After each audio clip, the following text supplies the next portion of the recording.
Di 30 anyos galangyaw nga may kasong qualified robbery na dakpanis kapulisan sa Lapu-Lapu City. The reports Crystal Joy Filerca. XFM Police Report. Police Report. Nasikop sa kapulisan sa Lapu-Lapu City ang usa ka langyaw nga giilang wanted person ato sa gipahigayon nga operasyon kagahapong adlaw Abril 22 sa Pahugot Compound, Barangay Gunob.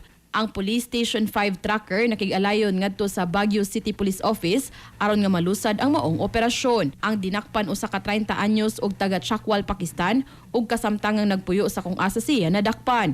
Gidakop siya sa mga otoridad pinaagi sa pag-serve kaniya sa iyang warrant of arrest sa kasong qualified robbery under Article 294 Section 5 in relation to Article 294 of the Revised Penal Code. Gi-issue sa Regional Trial Court Branch 78 sa Baguio City ang iyang warrant of arrest niadto pang Setyembre 16 tuig 2025 ug ang korte nitugot og piyansa nga tag 100,000 pesos matag kaso. Gidaig ni City Director Police Colonel Agosto Desqueo ang kapulisan sa malampusong operasyon ug nipasalig nga ang Lapu-Lapu City Police Office padayon sa pag-implementar sa balaod ug wa sila'y gipili. Kutob sa makalapas ni ini, mapalangyaw man o lokal, ila kining sikupon. Para sa atong mga katropa nga gustong paligunon ang immune system, malikayan ang ubo, hilanat labad sa ulo ug di makahilab sa tiyan, ang Santon Vitamin C, the alkaline vitamin C maoy haom alang kanato mga katropa.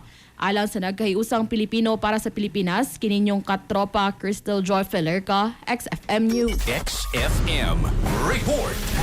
Alas 4:39 na.